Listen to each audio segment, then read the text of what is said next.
So, go on, Tom, kick us off. So, on today's podcast, we've got Carianne with us. She's a HMO investor.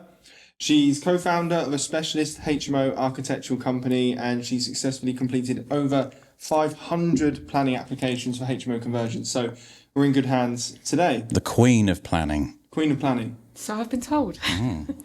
We should have got you a little crown. No, I'm not sure. I'm not sure about the crown angle. And this is your first podcast, right? It is. It is. We'll go easy on you. I was just about to say that. So, HMOs. That's Yep. your thing, right? It is. I'm extremely passionate about HMOs. Well designed, quality HMOs. So you don't There's a do lot the of rubbish shitty out there. ones. No. There's no slumlord here. Okay.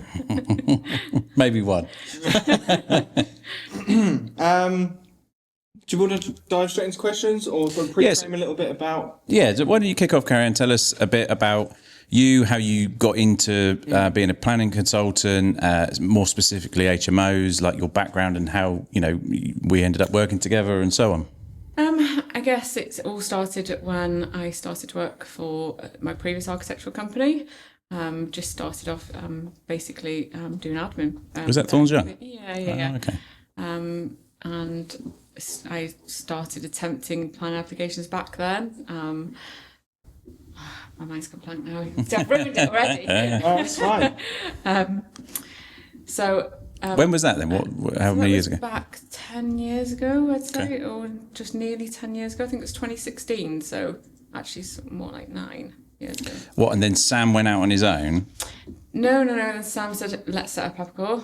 Okay. And do it together. And I was a little bit like, as you probably know from our relationship, I'm the risk adverse person, and I'm like, I don't want to take these risks. And Sam is the let's go, let's do it. A little bit like yours and Sam's relationship, all the way around. He dragged me kicking and screaming into opening Apical, basically. And here we are today. You guys were probably one of our first biggest clients at that time. HMOs for me has always been, I love the intricacies of dealing with plan applications for it. We do extensions and we do bog standard loft conversions on residential conversions, but it doesn't have that kick for me, and the strategy in it, and it's just bog standard day-to-day stuff. So what would you say is the percentage, because you don't just do HMOs, right? What's the percentage between normal resi stuff and HMOs? Over the years it's gone up and gone down. I would say currently we're maybe doing about 70% HMOs. Okay, well. So a fair bit at the moment, but all over the UK. So we're picking up planning applications all over the UK now, not just drawings. So we don't always do the drawings for them. We generally concentrate more down south of the drawings, although we are expanding a little bit more in the architectural side of things. But in terms of planning, we're definitely picking up. You can be based anywhere. It's the same policy, it's the same legislation. It's just how different LPAs interpret the legislation, really. Well, that's an interesting question, because that was on the list, right, of how different councils across the land and their planning departments interpret stuff, because what might fly here in Portsmouth might be completely different in Birmingham or Manchester, right?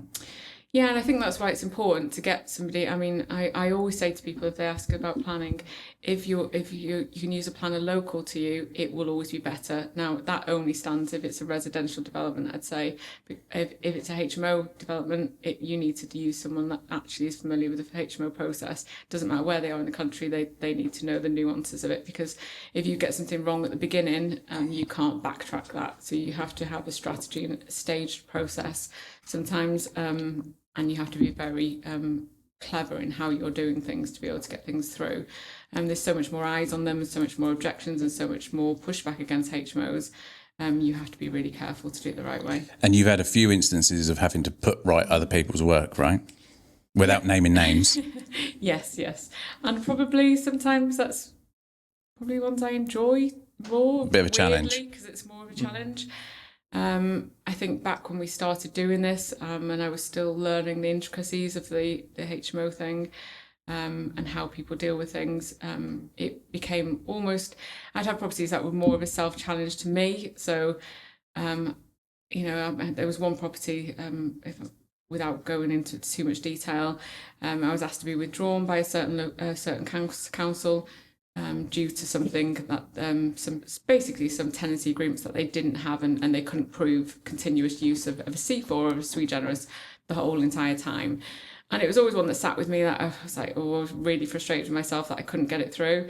Anyway, a court case came up after that, and I thought, actually, I think I can use this for evidence. Went back to said client, I think I can get this through now. And a year later, we've got planning permission. So nice. I feel like I enjoy I read. This is going to sound really, really, really anal, but I read appeal decisions in the evenings and the weekends. Like we subscribe to what's called the Planning Jungle that bring up, and they'll highlight sort of HMO appeal decisions throughout the UK. So you can always bring up sort of backup evidence on things and reference things and use those to get forward something that you may not historically think that council would be open to. But that's what you want, though, right? If you're investing in HMOs and you want a planning consultant that is on it as you are, right, and that is spending their free times with a bit of bedtime reading like appeal decisions and so on. I'm not sure my husband agrees. But, but yeah, I think obviously when we first started working with you, obviously Simon a bit before, but it's been probably what eight or so years. Yeah, I think it has. Yeah. Oh yeah, back in for Thorns Young, and you were with us, one of the biggest clients when we incorporated in 2020, March 2020 was. Or maybe not as long, but but previously, Previously, so yeah, it probably is about 8 years. Long time, making me feel old. Do you want to go through questions? Yeah. Or just tee into something around what have we got here? We've got mistakes on HMO conversions. I think is a really good topic to go through. Like a lot of people that are listening, and probably when we speak to students that are in our sort of blueprint, they're always worried about what can I do wrong, what's going to go wrong, what should I avoid. And there's always a lot of misunderstanding around planning because there's so many intricacies to it, isn't there? So I think there's a lot of people don't know what they don't know. Yeah, and I think in terms of the biggest mistake you can make is choosing a builder that doesn't understand a HMO process. So, your regular, let's put a loft conversion on your nan's house, there's never going to be as many eyes on that. So if they make the odd mistake with the cubic capacity that's been calculated, or the materials, or anything that's on the drawings, it's very unlikely it's going to be picked up. So, the neighbours are not going to be like, oh, they've built that slightly too big, or that's a different colour, or this is that, because, it's just a normal residential, usually in the street where you know everyone, and it's at the rear of a house and it's not an issue. In terms of HMOs, there's eyes on it all of the time. They're on, yeah. They have to, you have to follow those drawings. And I think HMO builders will be more aware that the drawings are that for a reason. So, if we've shown tile hanging, and I know we've discussed this previously, one has come up today where they've put cladding on a rear dormer, and it should have been tile hanging. Now that makes the loft conversion, now it's not a PD loft. And if you were going to ask for that to the local authority and say, I want a loft conversion to put an additional 2 HMO tenants in my house, it would 9 times out of 10 be a no. So it has to be matching materials, right? Yeah, so hanging tile basically. But it's not even just about loft and dormers. It's, you'll pick up, the average builder will be like, well, why have they moved this wall over 10 centimetres? That makes no sense. I'm just going to leave it there. But we've done that. We've done it for a reason. That'll be to achieve a space standard for the licensing stage later. Mm-hmm. So I think the biggest mistake that you can make when going into this is choosing a builder that has not done HMO conversions before. I mean, I was saying that, if you chose a builder that hadn't, you would need a very experienced project manager on there to be able to guide them through the process.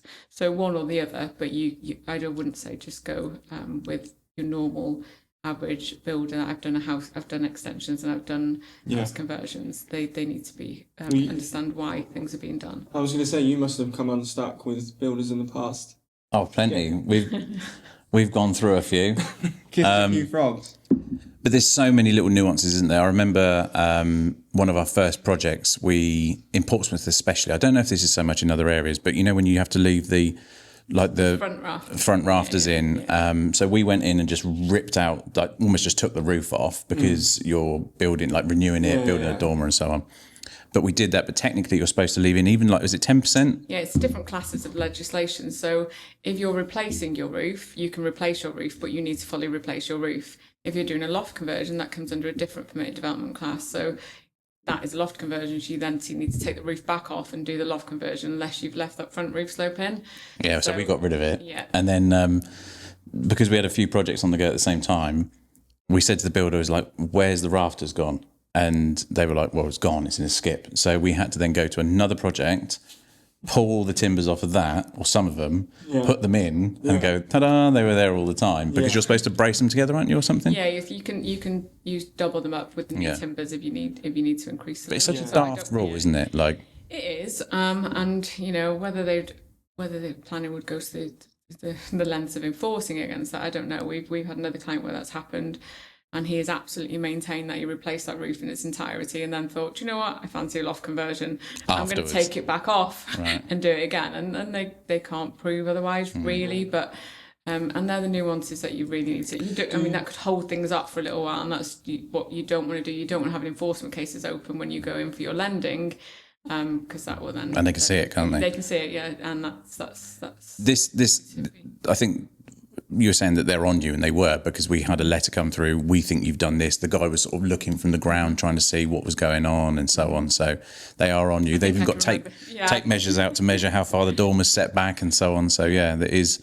So there's the scrutiny is there, isn't it? Especially with HMO. Sending those photos back of the old joists along the new ones. I didn't realise they were from another house at that time. Oh, did you not? No. And it is typically neighbours that are picking you up on this. No, it's just the council, isn't it? Or sometimes you get a snitch, don't you? Yeah. So at that time, we did have a prolific neighbour in that local area that would just randomly trawl streets and send photographs into the local just council. Look for errors and just try and catch you up. And randomly send me messages just to say hello. So. I think Portsmouth is one of the toughest areas for HMOs. Obviously, now you guys are branched out into multiple different cities and so on. Do you still think that Portsmouth is one of the hardest areas for HMO conversions? I would probably say it's one of the easiest now because we've been doing it for so long. Right.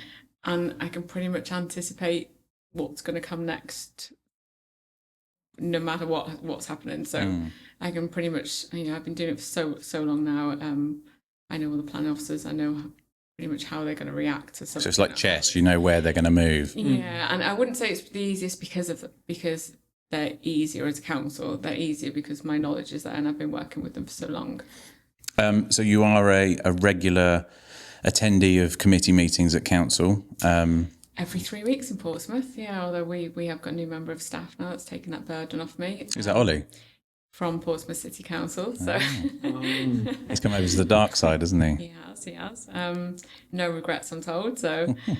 although technically we didn't see him straight from Portsmouth City Council, he did have a short stopgap in the middle at Bale Williams, so... Oh, okay. But compared to Portsmouth to other areas then, I know that Portsmouth may be predictable, but in terms of...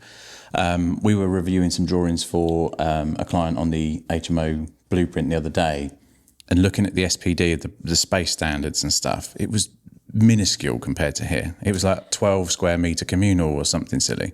I've got to be honest, I see some in the UK and they make me think I wouldn't want to design that. I wouldn't want my tenants to live in that because I'm a HMO landlord myself. I'm very passionate about giving people good size spaces and tenants who ultimately want to stay with you and provide them a decent home.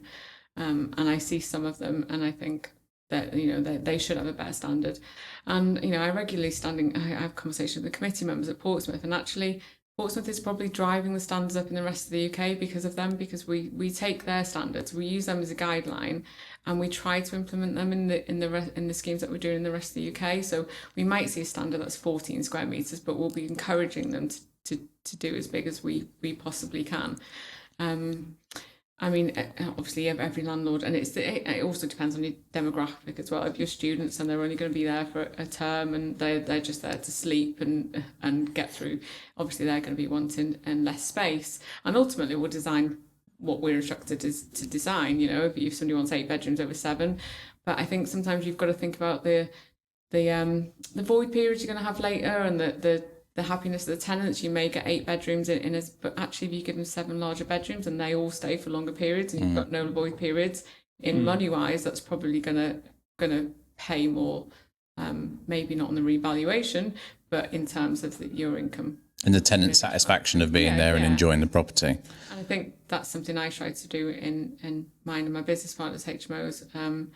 I will try and give larger, more spacious areas because that's something that I'm quite passionate about. So tell us about your HMOs that you've got. Obviously, it's I think it's cheating, to be honest, you getting involved in doing your own HMOs because you know everything. You can save money on all the architect drawings and everything, right? Well, you say that, but I don't know about cheating, but I mean, our latest one is currently at plastering stage, should have been finished in February, and we're here where we are now. And, you know, even with this years of experience, there is always still things that will sometimes go wrong. This house has been like, I don't know, the house that Jack built, every time you touch something else falls down. Yeah, we've got one of them at the moment. And I think if I'd have done that on my first one, I'd probably run screaming for the hills and wouldn't have done another one. And I think that's a good lesson to learn, really. Maybe at this stage on the fifth one, it doesn't hurt so much. It probably would have hurt back on. And what is this one? Is it a 6-bed, 7-bed? 7-bed, basement cinema room. Nice. There's an outdoor balcony for one of the tenants. There's an existing balcony there. They've got their own roof terrace. It's a parking in Portsmouth. Oh wow! So that's exciting. All singing, all dancing. Thought it was a steal at auction. Turned out to be not such a steal when the whole house falls down. But we are where we are, and we're the end's in sight. So. And is that professional, student? Professionals. Yeah, we've got one student but the rest are professionals. Cool. So what else have we got listed here? Biggest planning issue you see investors make when it comes to BRRR HMOs. We discussed a bit on that, didn't we? Quirks of operating in other areas. Where do you see the future of HMOs going? The future of HMOs. Well, I mean, I think there's always going to be a demand there for them.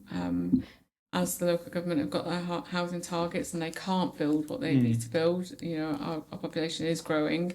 People can't get the housing ladder so much. Rent is rental. Yeah. Renting somewhere is. Can I start again? Renting somewhere is the norm now. I'm not sure. You know, I don't think. I mean, you look at other European countries and like Germany and that. Yeah. They're not so obsessed as the Brits are of buying somewhere. I think people are more transient with their jobs as well, and are more willing to move. So yeah, I can only see it growing. There's still a demand there for our HMOs. I'm involved because we've got a lettings and management agency now, so I see how that attracts tenants and the inquiries we get there. Things are slowing down, peaks and troughs all the time, but you know there's never any empty houses for periods of time. So the old school method of operating inside Article 4 and with an existing C4 property, or even if you're C3 trying to go to sewer gen, we used to go C3 to C4 and then make the jump to sewer gen, right? Yeah. But that's not really the case now, is it? Almost councils don't want you to mess around, is that right? You say that's a Portsmouth thing. So although we have just recently been sort of pushing this with Bournemouth and Poole, so because they know what's coming. Yeah, so Portsmouth councillors and committee members have really sort of pushed that they're what they term Trojan horse development. So you're moving from like C3 to C4 and C4 to Sweden, and it wasn't. I mean, even back then, it wasn't always about a case of like playing the system. It was actually time. The C3 to C4 generically was like quicker. COVID was still in the mix, and everything was slow, and planning officers were slow. They were overworked and didn't have enough plan officers, and when you put in a C3 to C3 C4 mixed use, you generally don't have as much pushback from the neighbours because they're potentially thinking at that point it could be one or the other. Yeah. So you don't get these level of objections. That was a traditionally quicker way to go. You then had to put the loft and extension on there under the PD rights. Portsmouth didn't like how we did that, and their committee members didn't like how we did that. So they then came up with a sort of compromise to that. So if we did a C3 to Sweden, they would condition that planning permission to make sure, and that one of the conditions would clearly state your loft and extension has to be finished before the Sweden is implemented. So i.e. you've done your loft and extension whilst it was in C4 or dwelling house use, C3, C4. before that the usage, i.e. the 7 people moving in, was implemented. So that's how they get around that. Now, we've just been dealing with one fairly recent, actually. I can't remember whether it was Bournemouth or Poole, but it was BCP Council. They were then saying you can't do this loft, it's not PD, because it's enabling the change of use to a sui gen property, and therefore it's not PD. So I'm like, oh, hang on a minute. Here's 20 appeal. There's 20 decisions from various councils that say you can do this. Here's an appeal decision. Here's this. I'm happy for you to condition the approval to say the loft and extension will be complete. And we got the approval for it. So it's all about, I don't know, understanding what they're saying. And, do you think they almost don't understand their own guidance sometimes? I sometimes think when they get new planning officers, they're not familiar with HMOs, and you see that, you do see that. They will be going away for long periods of times, or they'll be asking me to back stuff up what I'm saying. So, and once I provide all the evidence, they generally just will step back.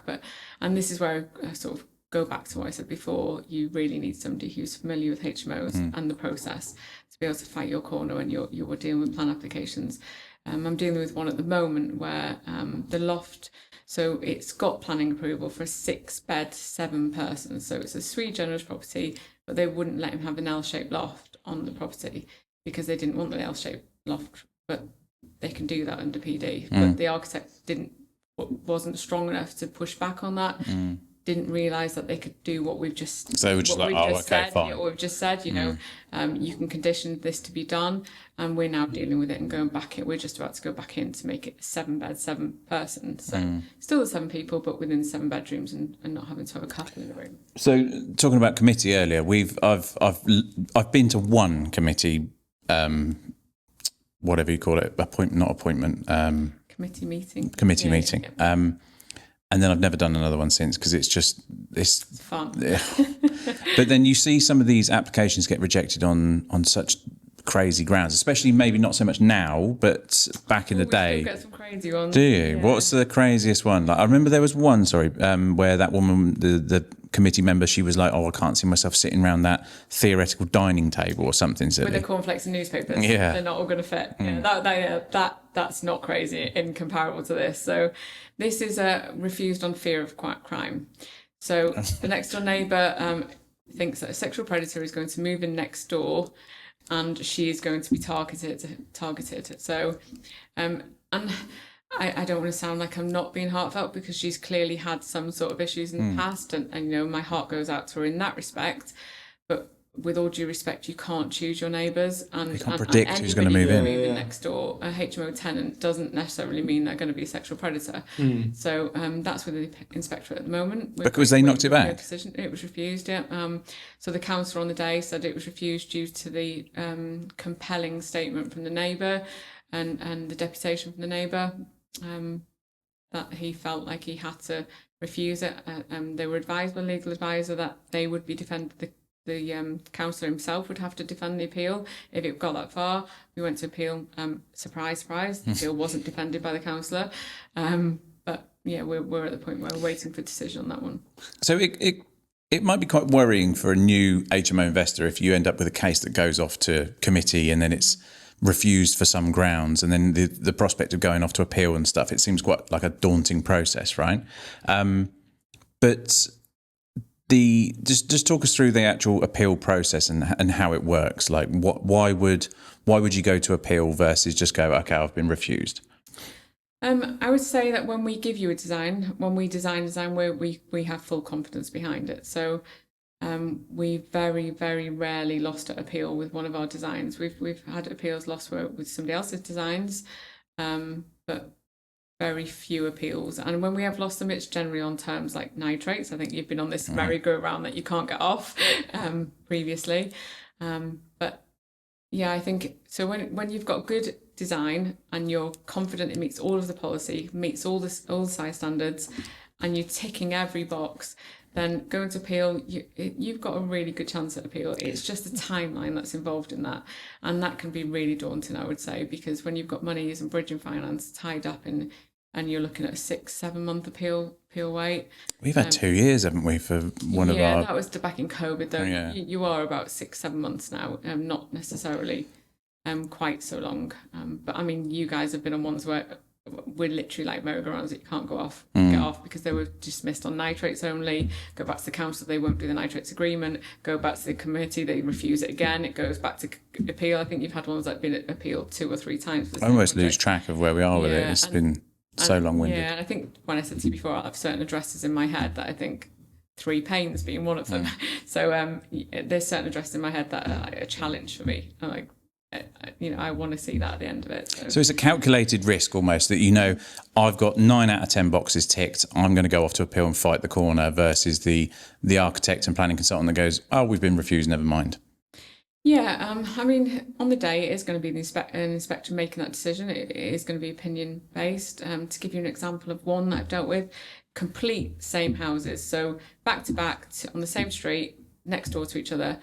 One went to the inspectorate, one at the inspectorate.